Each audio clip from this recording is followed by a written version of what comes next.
우리가 흔히들 이 부흥이라는 단어를 생각하면 여러분들은 어떤 이미지가 떠오르십니까? 아마 많은 사람들이 몰려들어서 열광하는 그 예배의 모습들을 많이 생각할 것입니다. 하지만 이 진짜 부흥, 하나님께서 교회에 강하게 임하셔서 정말 때로는 교회가 성장하고 또 엄청난 일들이 일어나는 이 부흥의 이 출발점은 외형적인 성장이 아니라 가장 출발점은 바로 말씀의 회복에서 시작됩니다. 여러분, 부흥의 그런 메시지들, 부흥이 일어났던 그 시대들마다 메시지를 살펴보면 보통 이런 메시지가 선포됩니다. 여러분들의 믿음이 진짜 믿음인가를 확인해 보십시오. 그랬더니 나는 잘 믿었다고 생각했던 장로님, 목사님, 또 모든 권사님들이 보니까 내가 믿었던 믿음이 진짜가 아니었던 거예요. 그러니까 이 부흥의 진짜 역사는 어쩌면 정말 오랫동안 신앙했던 사람들이 깨어지면서 폭발적으로 일어났습니다. 부흥은 내가 가진 이 가짜 믿음을 진짜라고 착각하며 살아갔던 사람들이 복음이 선포된 후에 복음 앞에 진짜 믿음으로 나아가는 것이었다는 것입니다. 그때 성령께서 정말 강하게 마음을 흔드셔서 강력한 회개가 시작되었습니다. 그래서 이 부흥이 일어날 때마다 특징이 뭐냐면 회개가 일어났는데, 이 회개의 특징은 어쩌면 정말로 아주 처음 신앙생활 했던 사람들보다 오랫동안 신앙생활 했던 사람들이 나는 이게 진짜 믿음이라고 평생을 살아갔더니 또 했는데 하나님께 돌아봤더니 이게 아니었던 거예요. 그러니까 그런 하나님 앞에 깊은 회개가 일어나게 되었다는 것입니다. 기독교의 역사를 뒤흔들었던 부흥의 연장을 살펴보면 이 1904년도에 영국 웨일즈의 부흥이 일어났죠. 이 부흥이 일어났을 때에 가장 먼저 변화된 곳은 예배당이 아니었습니다. 그 예배하는 가운데에 정말 하나님의 부흥과 성령 역사가 일어났다니까 가장 먼저 변화된 곳은 이 웨일즈의 바로 탄광이었답니다. 탄광. 이 탄광은 여러분 아시다시피 굉장히 위험한 이 직업이다 보니까 굉장히 사람들이 거칠었습니다. 그런데 이 광부들에게 하나님의 이 부흥이 일어나니까, 광부들이 회개가 일어나니까 어떤 일이 벌어지냐면 당장 그들의 입속에서 욕설이 사라진 겁니다. 언어가 바뀐 겁니다. 이 언어가 바뀌니까 정말 웃지 못할 일이 일어났는데요. 이들이 얼마나 삶이 변화되었는지, 정말 그 다음에 말들이 그 다음부터는 이 강부들을 알아보지 못하고 이 말을 해도 이렇게 반응하지 않았다는 겁니다. 왜냐하면 워낙 광부들이 평소에 욕설 섞인 명령으로 말들을 움직였는데 갑자기 부드러운 말을 하니까 말들이 무슨 말을 하는지 못 알아들어가지고 말들이 그때 당시에 진짜 움직이지 않았다 할 정도로 그런 에피소드가 정말 많았다고 합니다. 이 진짜 이러한 이 회개가 시작된 것이죠. 그냥 매너리즘에 빠져서 예배드리고 나왔던 신앙에서 정말 변화가 일어나게 되었다는 것이죠.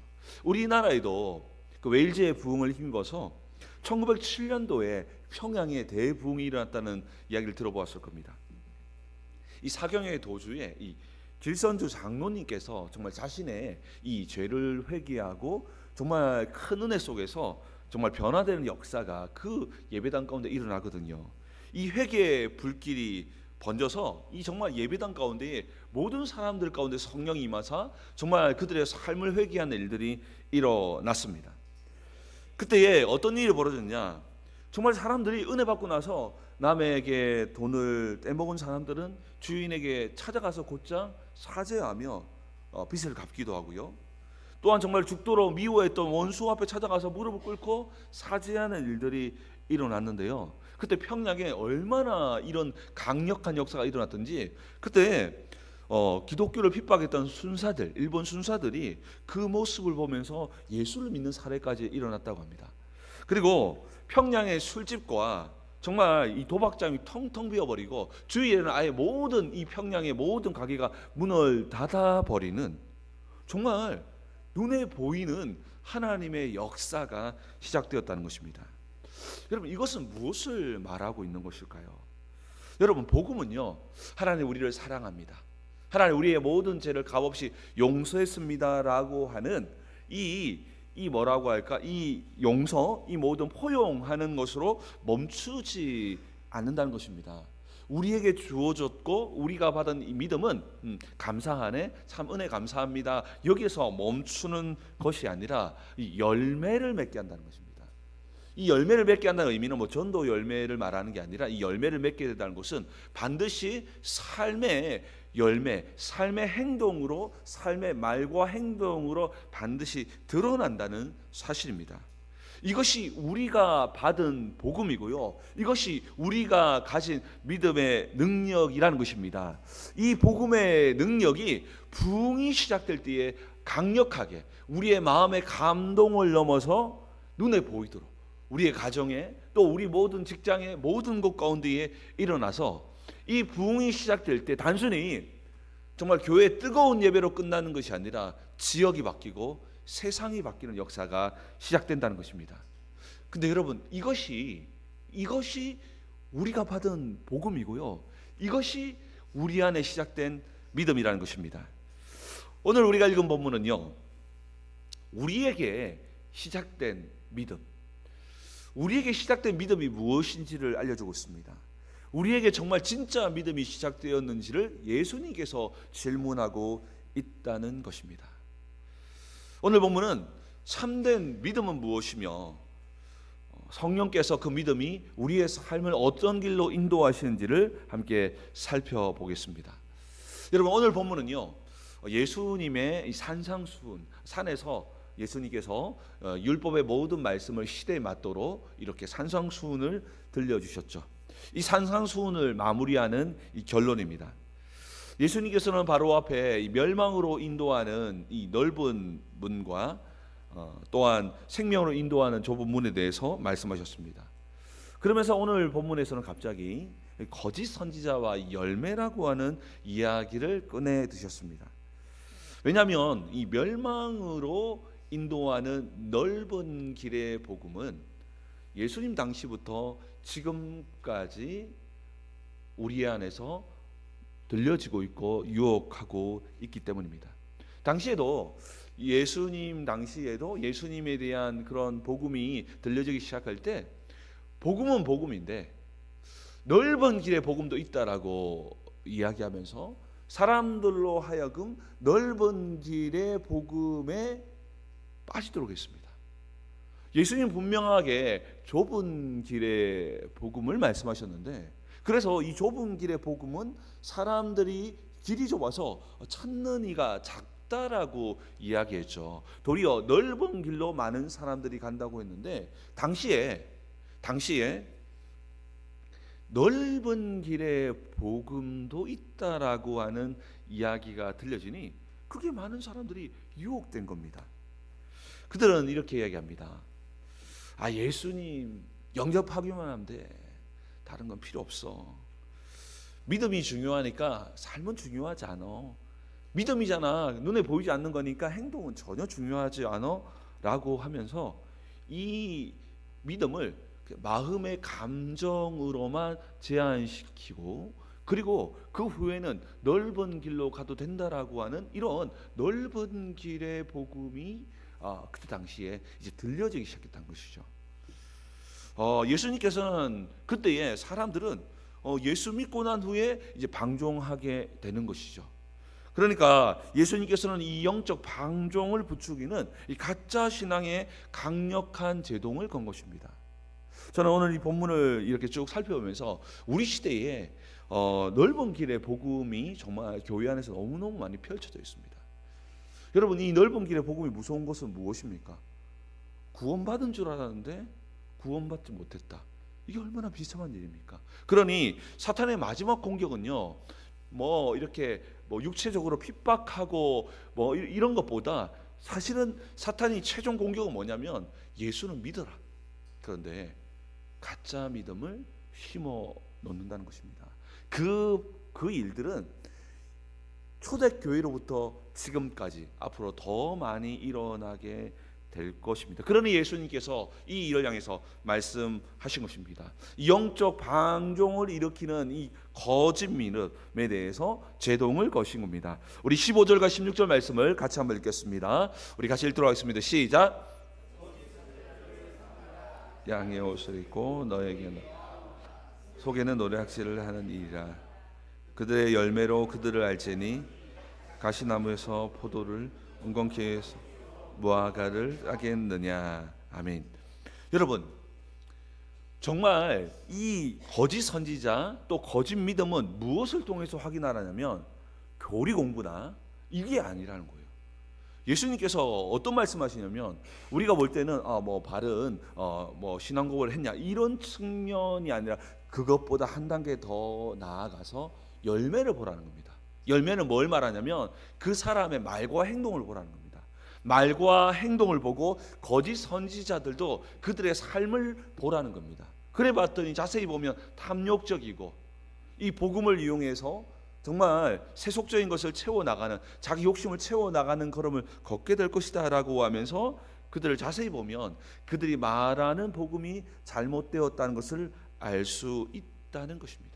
그러니 우리가 이단의 특징이 뭡니까? 그 교주들마다 전부 다 타락하고 방종하고 깨어지고 이런 것들을 보지 않습니까?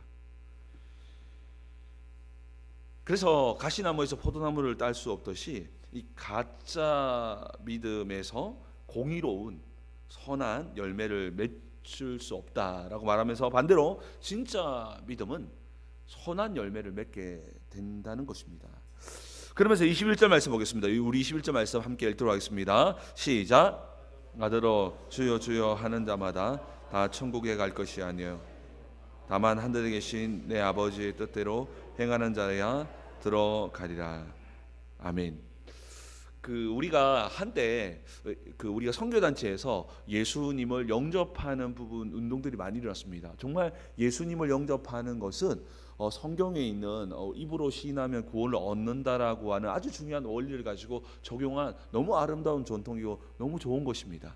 그런데 이것 자체가 구원의 증거라고 말해서는 안 됩니다. 그래서 영접했냐? 구원받았다. 이래버리면 안 됩니다.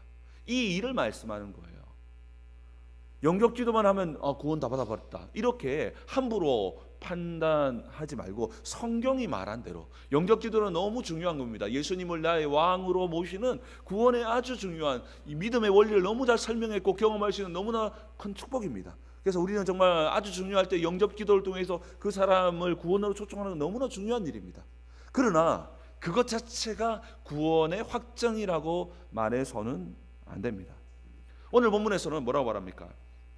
나더러 주여 주여 하는 자들마다 다 천국에 들어갈 것이 아니다. 다만 하늘에 계신 내 아버지의 뜻대로 행하는 자라야 들어가리라 라고 말씀합니다. 여러분 이 말씀을 잘 이해해야지만 율법주의에 빠지지도 않고 또 복음을 정확하게 이해할 수 있습니다. 이 말씀은 좀 부담스러우니까 덮어버려서는 안 됩니다. 사람들은요 어디에서만 복음을 이해하려고 하면 자꾸만 서신서에서만 복음을 이해하려고 해요. 서신서는 어떤 내용이 있었냐면 당시에 유대인들은 율법주의에 빠져 있었어요. 율법주의. 그래서 행함을 통해서 구원을 얻으려는 그 유대인들을 향해서 아니야. 구원은 철저하게 오직 믿음이고 오직 은혜로 말미암아 오직 예수를 통해서만 구원을 얻을 수 있다라고 하는 방법을 제시했습니다. 그럼 예수님은 뭘 제시하셨냐? 예수님은 처음부터 그러면 믿음은 무엇인가? 더 정확하게 말하면 믿는다고 다 구원받는 게 아니라 믿음에는 참된 믿음과 거짓 믿음이 있다. 믿음이라는 것은 가라지 믿음이 있고 알곡 믿음이 있다 라고 이야기하시면서 그 믿음에 대해서 분명하게 말씀하셨고 그 믿음에 대해서 우리에게 선포하고 있다는 것입니다. 그런데 이 믿음이 무엇인지가 좀 부담스러운 영역이 많기 때문에 이걸 덮어버리고 서신서만 가져와서 거기 성경 구절 몇 구절 가져와가지고 해버리는 것은 너무너무 위험한 발상이라는 것입니다. 그러나 이러한 흐름들이 정말 좀 교회에 많이 흘러가고 있어서 정말 예수 믿는다고 하면서도 지금 한국 교회 윤리와 이 모든 것들이 너무너무 무너지고 있는 그 뒤에는 뭐가 숨어 있냐? 분명하게 넓은 길에 복음에 유혹된 많은 성도들이 있을 수 있다는 것입니다. 지금 당장은 눈에 보이지 않지만 여러분 무엇이 연결되어 있습니까? 이것은 영생과 연결되어 있는 아주 무서운 이야기였다는 것입니다. 그렇기 때문에 부흥이 일어났을 때마다 복음이 회복됐고, 그 복음이 회복될 때 내가 믿는 줄 알았는데 믿는 게 아니었군요 하면서 성령을 통해서 강력한 회개가 일어나서 진짜 믿음으로 나아가는 역사가 시작될 때 하나님의 강력한 임재와 역사가 시작되었다는 것입니다. 입술의 고백만으로 이렇게 우리가 확증하는 것은 위험하다는 것입니다. 참된 믿음은 이 합당한 열매로 확증되어야 한다라는 것을 말씀하고 있습니다. 그렇기 때문에 정말 이 속에는 우리의 힘만으로 되는 게 아니에요. 우리가 정말 예수를 믿고 성령이 임한 사람들에게는 이와 같은 역사들이 시작된다는 것입니다. 여러분 이 가운데 감기 걸리신 분들 몇 분 계실 겁니다. 분명히 이 가운데 계실 겁니다. 여러분, 그런데 우리가 감기에 걸렸다는 것은 의학적으로 이 감기 바이러스에 감염된 걸 말한 것이죠, 맞죠? 근데 이 감기 바이러스는 눈에 보이지 않는데 우리는 어떻게 해서 감기 걸린 걸 알 수 있습니까? 기침을 하고 열이 나고 목이 아플 때 우리는 일반적으로 감기에 걸렸다라고 이야기합니다. 눈에 보이지 않는 감기인데 어떻게 걸렸다고 말합니까? 그것은 바로 이 감기의 증상을 보고 우리 안에 감기 바이러스가 우리 안에서 움직여서 우리가 감염돼서 이런 증상들이 나타나는구나, 내가 감기 바이러스에 걸렸구나라고 생각을 하는 겁니다. 이와 같이 믿음도 눈에 보이지 않아요. 그러나 감기의 증상처럼 믿음의 증상이 나타나는 것이죠. 그 눈에 보이지 않는 그 믿음의 증상이 오늘 본문에서 열매다. 쉽게 표현하면 우리의 말과 행동이다라고 말씀하고 있는 것입니다. 이 증상들을 통해서 내 안에 내가 위대하다가 아니라 내가 정말 나는 착한 사람이 되고 완벽한 사람이야라고 말하는 게 아니라 내 안에 정말 믿음이 시작되었는지, 여러분, 믿음은요 내가 가진 게 아니에요. 정확하게 말하면 하나님께서 성령으로 부여하시는 선물이고 은혜입니다. 여러분, 그렇다면 우리 안에 믿음이 정말 시작되지 않은 모습들을 보이면 뭘 해야 됩니까? 은혜를 구해야 되겠죠. 하나님, 내게 믿음을 주시옵소서. 하나님, 믿음의 은혜를 더하여 주십시오 라고 하면서 믿음이 구원 얻는 믿음까지 자랄 수 있도록, 나아갈 수 있도록 해야 되는 것이죠. 여러분, 이 말씀은요 나더러 주여 주여 하는 자들마다 다 천국 가는 게 아니고 아버지의 뜻대로 행하는 자라야 천국 간다라는 이 이야기는 다시 행함으로 구원을 받는다라고 하는 율법주의를 말하는 것이 아닙니다. 뭘 말합니까? 진짜 믿음을 가지라는 겁니다. 진짜 믿음은 반드시 믿음의 증상이 나타나게 되는데, 그 믿음의 증상들은 결국 하나님 말씀의 본질을 향해서 걸어가게 된다는 것입니다. 그것이 바로 성령이 우리 안에 거한 구원받은 자의 특징이라는 것입니다. 그때에 무너졌던 우리의 모든 삶의 구석구석들마다 하나님의 공의가 회복되는 예수 생명의 능력이 시작될 때, 그렇구나, 우리 안에 예수 생명이 시작되었구나 라는 것을 보게 되는 것입니다. 그리고 우리가 주일에 은혜 받는 이유가 무엇입니까? 이 은혜를 받을 때에 우리 안에 시작된 예수 생명이 더욱더 능력 있게 우리의 삶에 나타남으로 우리의 모든 관계, 우리의 삶의 성실함의 열매가 맺혀질 줄 믿습니다. 그런데 이때 당시에 예수님의 이름으로 선지자 노릇하고 정말 엄청나게 예수님 많은 사역들을 감당하고 예수님의 이름으로 능력을 했던 많은 사람들이 있었죠. 그런데 그들을 향해서도 아주 무서운 말을 하시는데요. 정말 어떻게 보면 당연히 예수님의 이름으로 귀신을 쫓아내고 하면 당연히 그 사람들은 구원을 받았을 것이라고 생각하죠. 그런데 예수님께서는 23절에 이렇게 말씀합니다. 우리 23절 말씀 함께 읽겠습니다. 시작. 내가 밝히 말하되 내가 너희를 도무지 알지 못하니 불법을 행하는 자라 내게서 떠나가라 하리라. 아멘. 여러분, 이 말씀은 우리에게 겁주려고 하는 말씀이 아니라 주님이 우리를 정말 구원으로 초청하는 것입니다. 정말 이 엄청난 일들을 많은 사역들을 감당하고 교회의 많은 헌신들을 감당한다 할지라도 그 안에 진짜 믿음이 없다면 구원을 받을 수 없다라고 말씀하는 것입니다. 도무지 알지 못한다라고 하는 것은 나는 너 모른다, 하나님 백성이 아니다라는 것이죠. 왜냐하면 그들의 삶에는 뭐가 가득했다? 불법이 가득했기 때문입니다.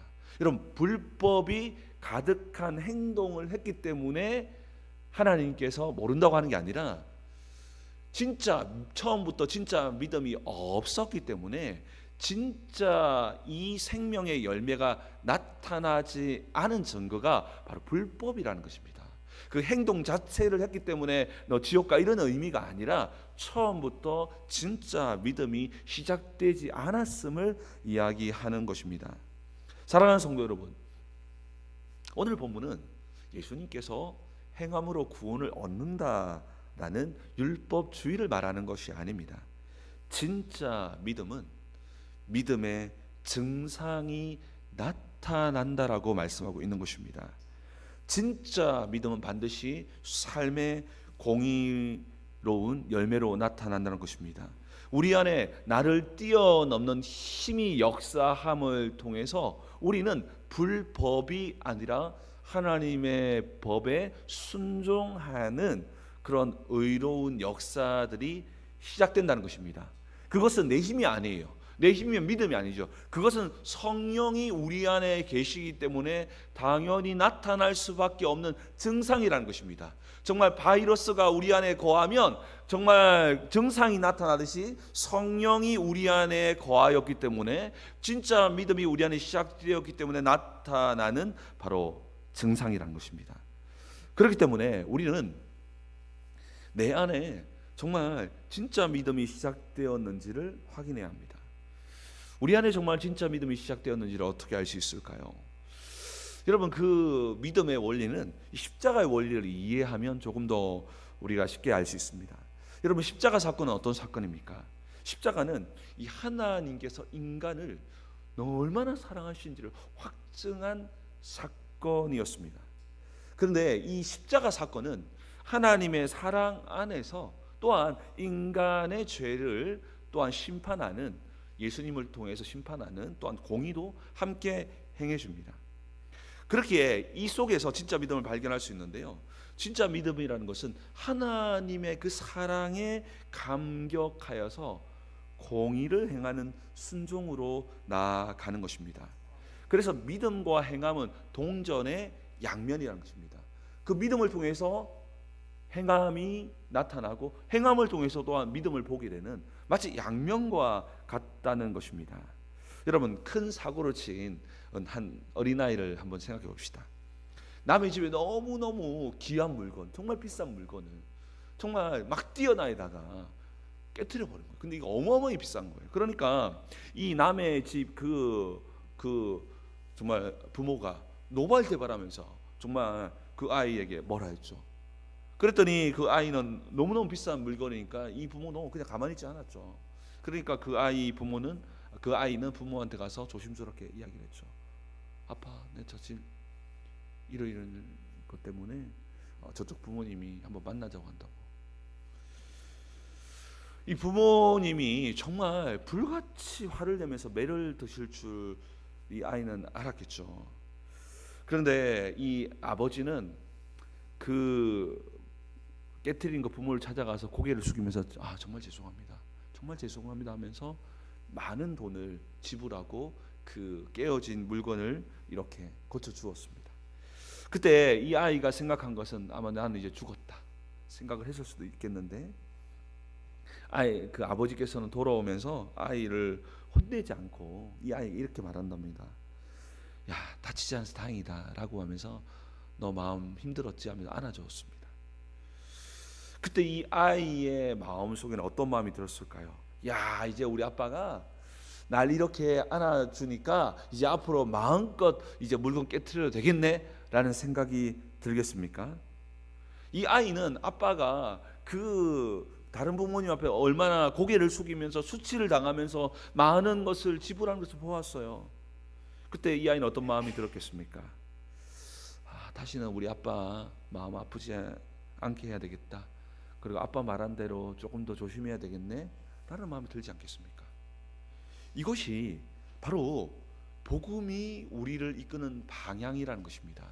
하나님께서 강압적으로 너 이렇게 하면 구원받지 못해라고 한 게 아니라 십자가의 그 사랑을 우리에게 경험케 하신 것은, 십자가의 사랑을 우리를 용서하신 것은, 예수님께서 그 율법의 저주를 다 받으시고 고통 당한 것은 바로 우리로 하여금 보이지 않게 우리의 모든 죄와 허물을 덮으시면서 다시는 그렇게 해서는 안 되라고 하는 메시지가 숨겨져 있었다는 것입니다. 그렇기 때문에 예수를 믿는 자들은 그 사랑을 경험한 자들마다 방종으로 나아갈 수 없다는 것입니다. 그것이 도리어 정직하고 거룩하고 하나님 마음을 아프지 않게 해야 되겠다고 하는 방향으로 나아가는 힘이 된다는 것입니다. 여러분, 성경에 나오는 삭개오를 기억하시죠? 여러분, 삭개오가 정말 동족들의 피눈물을 짜내면서 불법을 행해서 많은 죄물을 착취하는 세리였습니다. 그 세리 중에서도 세리장이었습니다. 그래서 사람들은 그를 정말로 사람 취급하지도 않았고 그를 정말 상대하지도 않았습니다. 사람들은 정말로 지옥에 가장 먼저 가게 될 사람들이 세리라고 생각했습니다. 근데 어떻게 합니까? 예수님께서 삭개오에게 찾아와서 어떻게 합니까? 삭개오야, 오늘 내가 내 집에 머물러야 되겠다 한마디 하십니다. 그때 이 한마디 속에서 삭개오는 완전히 깨져버립니다. 이 속에서 하나님의 사랑, 나 같은 자에게도 찾아오시는 그 하나님의 사랑을 깨닫게 되었을 때 누가복음 19장 8절 말씀을 하는 겁니다. 우리 같이 읽겠습니다. 시작.